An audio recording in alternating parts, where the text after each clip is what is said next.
Bienvenue au podcast JELite, le podcast qui s'intéresse à l'entrepreneuriat des jeunes, à l'écosystème économique et au potentiel de la jeune entreprise marocaine. Nous parlerons de l'actualité de l'entrepreneuriat, des enjeux et des opportunités de la scène économique. Signature de la Confédération des jeunes entreprises marocaines, CJEM, ce podcast est co-hosté par Zineb Razmi, directrice marketing et relations publiques, et Omar Belmoussa, moi-même, fondateur et président d'honneur de la CJEM. Un épisode, une nouvelle thématique et un sujet à discuter. Bonne écoute.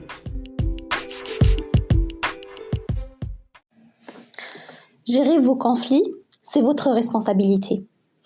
C'est dans ce cadre aujourd'hui que nous allons vous parler de quelques conseils pratiques pour justement gérer vos conflits au sein de vos organisations, dans votre vie professionnelle de manière générale, pour que vous puissiez gérer un aspect qui est très normal, qui est relatif justement à la vie professionnelle de tout un chacun.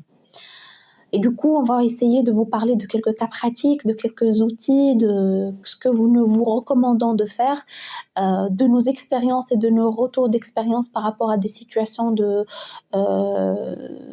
dans lesquelles en fait il y avait des conflits et qui sont arrivés à terme grâce justement à la bonne communication et aux quelques outils que nous allons vous partager. Alors effectivement, aujourd'hui, faut commencer par admettre que dans toute organisation, dans toute institution, communauté d'êtres humains, avoir un conflit, ça relève du naturel, et avoir cette conviction que ayant un conflit, ça implique ces deux parties prenantes, et du coup, ça implique la responsabilité de ces deux parties prenantes pour résoudre ce conflit.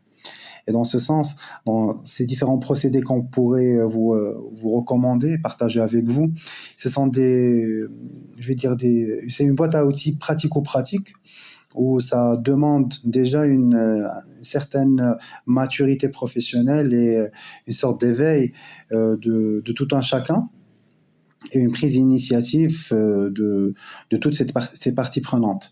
Alors la première des choses, je vais parler de la base de la communication, c'est l'écoute active.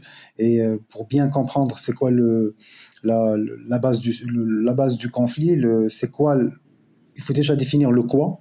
Donc, si on n'a pas cette écoute active, on ne pourrait pas effectivement comprendre l'essence du sujet. Donc, l'écoute est recommandée vivement pour déjà démystifier c'est quoi les différents alliés derrière ce conflit, quelles sont les causes de ce sujet, comprendre l'intention de nos interlocuteurs, comprendre c'est quoi le vrai sujet derrière la problématique qui est causée, ce conflit. L'écoute active vient nécessairement avec un bon respect, je ne vais pas dire un bon respect, mais plutôt le respect au sein de la communication. C'est la base de toute communication, notamment un respect des valeurs, un respect de la personne devant nous, un respect aussi de ses convictions. Ici, lorsque je dis respect, je dis bien, je souligne ceci, ça ne veut pas dire qu'on est d'accord avec l'autre personne, mais il faut respecter son avis. Il faut parler dans les règles de l'art, politiquement correct, être respectueux dans cette communication qui nécessite, je reviens au premier point, qui est l'écoute active, mais tout en respectant la vision de la chose, tout en essayant de comprendre, mais ici avec beaucoup de respect, beaucoup de bienveillance, les propos de l'autre et la position de l'autre. Déjà, en ayant cette écoute active et beaucoup de respect, qui va être mutuel, ça permettrait d'atténuer, je vais dire, cette flamme qui enclenche les conflits. Ça permet d'atténuer ces différentes divergences qui continuent à se développer, et ça permettrait aussi de commencer déjà par un terrain d'entente qui est ce respect. Un point que tu as souligné, Omar, qui est très important, c'est l'écoute active et le respect de l'autre personne. C'est deux sujets en fait très importants mais dans le cas où le dialogue est là, c'est-à-dire dans le cas où l'on admet qu'il y a un conflit et qu'on est prêt, nous, les différentes parties prenantes du conflit, à le résoudre. Alors, il y a un autre cas, c'est justement lorsque on sent qu'il y a le conflit est là, la tension est là, les parties prenantes ne sont pas en fait dans un cadre collaboratif. Et en fait, il y a de l'antipathie, il y a une tension, mais on n'arrive pas à comprendre c'est quoi la raison de cette tension, c'est quoi la raison de ce conflit. En fait, c'est dans le cas de l'indicible. Alors, à ce moment, moi, ce que je propose, c'est une activité à laquelle j'ai déjà participé dans des cadres professionnels et que je recommande vivement aux organisations. C'est organiser ce qu'on appelle des ateliers de rétrospective. Donc, je m'explique. Qu'est-ce qu'une rétrospective? C'est une instance dans laquelle on va mettre toutes les parties prenantes du conflit ou pas, dans un cadre, on va les mettre à l'aise dans ce cadre. Comment? Et justement, on va répartir notre discussion sur 3 volets. On va dire, voilà ce qui se passe très bien, voilà ce qui se passe, c'est ce qui est à améliorer, et voilà ce qui ne se passe pas du tout bien. Et en fait, justement en répartissant la discussion, ou bien sous forme de post-it qu'on va coller quelque part, chacun de nous, sur les 3 colonnes, qu'est-ce qui se passe très bien, un peu moins bien, et ce qui est nettement à changer. En fait, à ce moment, on va donner déjà un espace de parole à tout un chacun, à tout le monde, justement, parce que parfois, il y a des personnes, justement, qui n'ont pas cette, on va dire, cette qualité de parler, d'exprimer ce qui ne va pas bien et d'être écouté, justement. Donc, lorsqu'on fait cette instance, tout le monde, justement, a le droit d'exprimer dans les 3 cases que je viens de citer ses propres, on va dire, ressentis, d'une part, et d'autre part, justement, ça installe le respect, parce que avant de faire cet exercice, ce qu'on impose comme en fait valeur, c'est que on va être transparent, il y aura la transparence, et il y aura en fait une chose qui est très importante, c'est qu'on va pas attaquer les personnes, on va parler de situation, on va parler de cas de figure, on va parler de situation plutôt que d'humain, et du coup on va dire voilà ce qui ne s'est pas bien passé, au lieu de dire voilà qui je n'aime pas, ou avec qui je n'aime pas collaborer, ou avec qui j'ai un conflit. Et du coup, cet exercice, il est très intéressant dans le sens où l'on ne va pas sortir que ce qui ne va pas bien ou ce qui est à améliorer, mais on va aussi parler des bonnes choses. Et ça aussi, dans la gestion des conflits, c'est très important de mettre en valeur ce qu'on risque de perdre. En d'autres termes, si le conflit perdure, parce que si, par exemple, ça marche très bien sur un volet et peut-être qu'on a un conflit sur d'autres, si le conflit sur d'autres volets, si ce conflit-là n'est pas résolu, ça risque d'impacter aussi d'autres volets de la collaboration. Et du coup, moi cet exercice je le recommande vivement, et ça fait participer aussi tout le monde, et les collaborateurs, et parfois le management, si les parties prenantes aussi les intéressées, ça permet aussi d'instaurer une culture de feedback, et je trouve que ça doit se rajouter aux valeurs que tu as citées tout à l'heure, Omar, à savoir l'écoute et le respect des autres dans le cadre d'un exercice qu'on nomme la rétrospective. Je rebondis, Zineb, sur un point qui est important. C'est la culture de feedback. Effectivement, déjà, ici, on passe à un outil qui est important, c'est le feedback. Et c'est un outil qui est effectivement correctif et préventif. Je m'explique, correctif parce qu'effectivement, lorsqu'il y a un conflit, je viens et je donne mon feedback. Donc, j'essaie d'initier, je prends part d'une communication qui est saine pour donner un feedback. Les techniques pour donner des feedbacks, on en a beaucoup.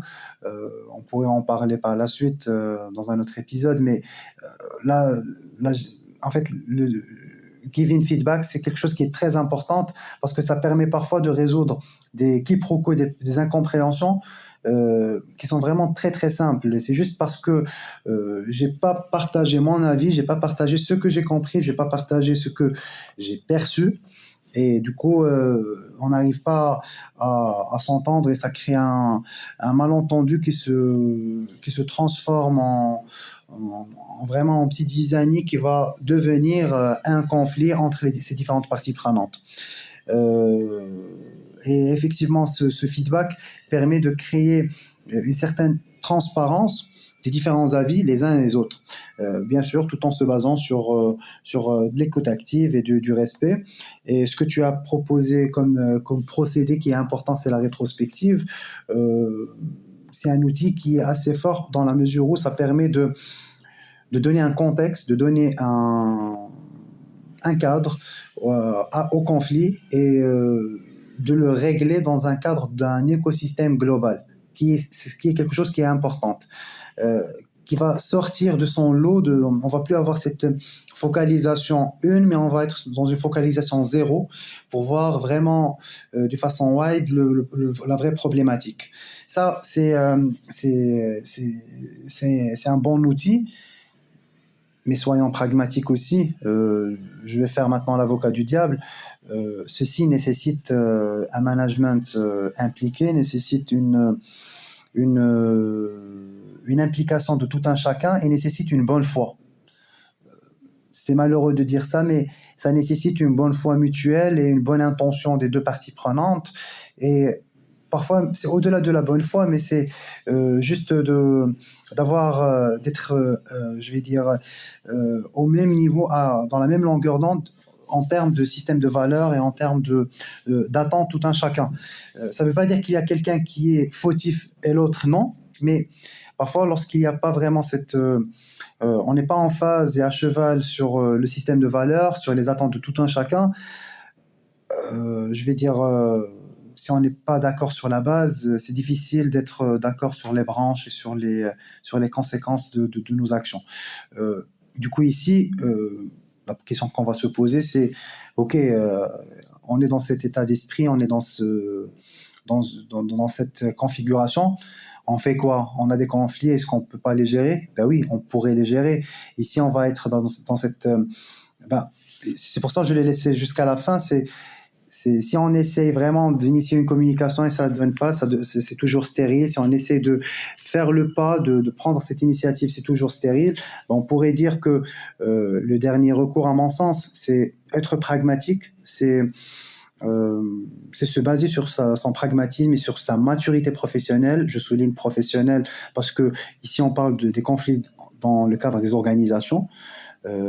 Aujourd'hui, dans une organisation, entreprise, association, je vais dire institution, administration ou autre, là où il y a vraiment une vraie collaboration professionnelle, euh, c'est intéressant d'être ami, c'est intéressant d'avoir des affinités personnelles. Ça permet d'embellir la collaboration, ça permet de créer une très belle ambiance, ça permet de créer une culture d'organisation, ça permet de, de rendre agréable le day-to-day. Mais in fine, ça reste une collaboration professionnelle. En ayant une conscience professionnelle et une maturité professionnelle, il faut rester stick aux attentes et je vais dire à ce cadre professionnel qui est j'ai des responsabilités, j'ai des droits.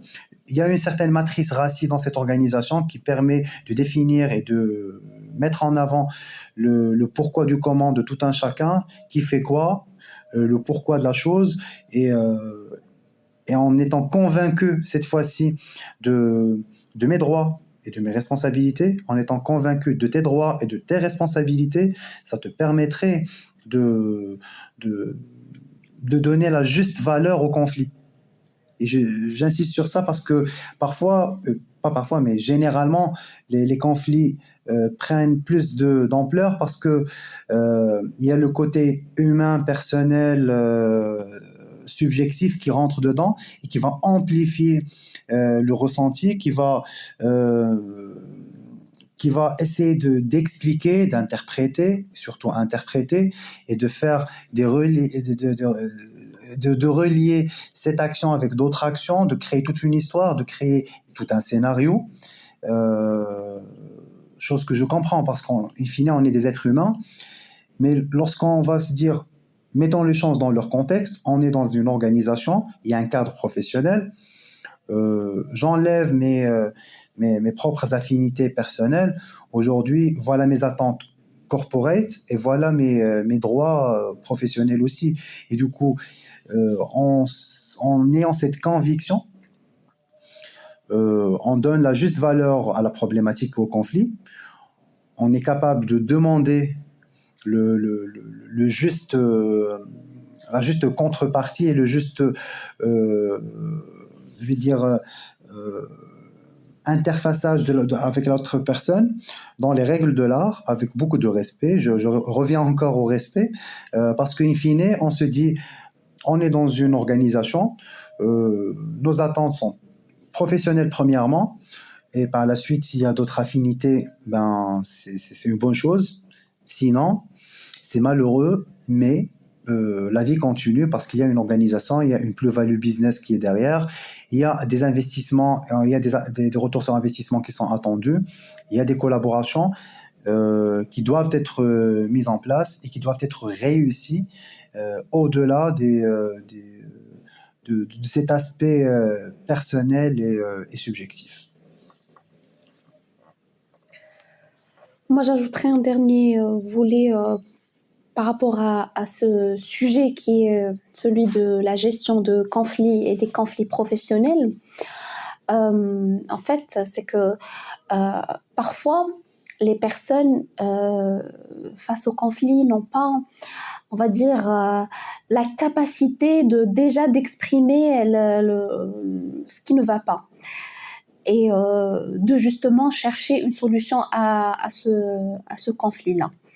Et du coup, les organisations ont on va dire, l'obligation de créer, on dit ça en anglais, un safe space, c'est-à-dire un espace de sécurité, si je peux l'exprimer ainsi.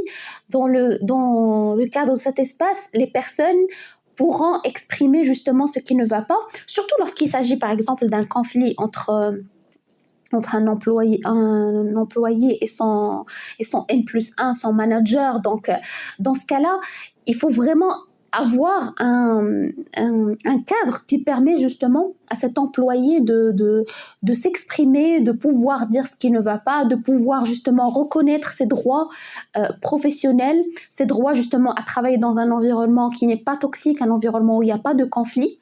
Et là, je pense que c'est le rôle du département RH, justement, de gérer justement cet aspect-là, de créer justement ce safe space pour les employés pour qu'ils aient la possibilité de s'exprimer librement, d'exprimer en fait leur douleur, surtout justement lorsqu'il s'agit d'un conflit avec une personne de la hiérarchie. En fait, encore moins lorsque les personnes-là en fait sont dans des situations où c'est un conflit qui peut impacter leur motivation pour le travail, qui peut impacter leur bien-être mental. Et on en a parlé dans d'autres épisodes de l'importance justement de réagir avant d'être dans un burn-out professionnel. Et le burn-out, parfois, ça vient de ça, ça vient d'un conflit professionnel ou d'un malentendu qui s'est développé justement en une grande charge mentale chez un employé. Et du coup, c'est un sujet très, très important.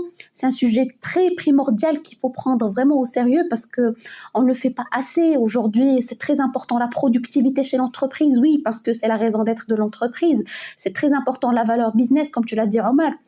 Mais encore, il faut savoir que un employé misérable, c'est un employé qui ne va pas produire. Donc, cette value au business, on ne va pas l'atteindre avec un employé qui ne se sent pas bien.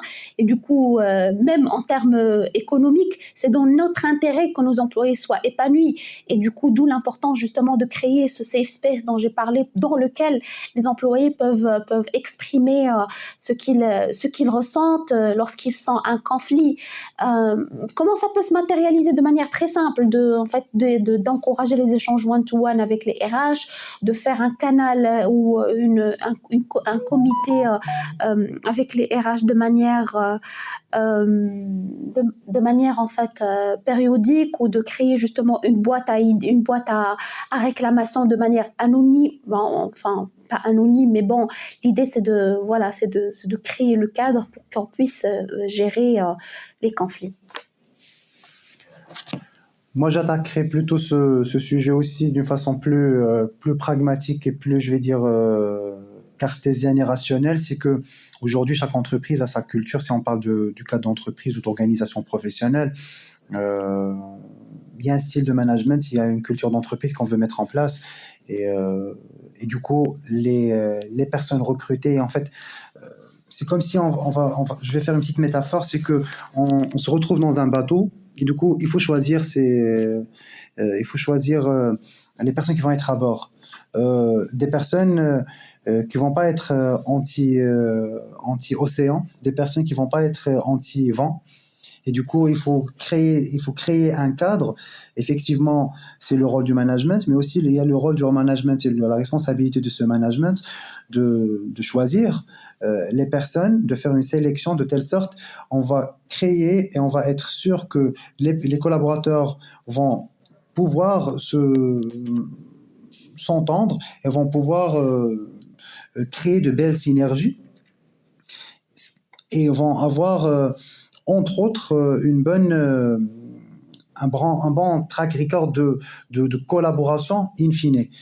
C'est très bien d'avoir une certaine diversité, j'entends bien et j'encourage, mais c'est bien d'avoir une base de bonnes valeurs qui sont partagées entre ses collaborateurs.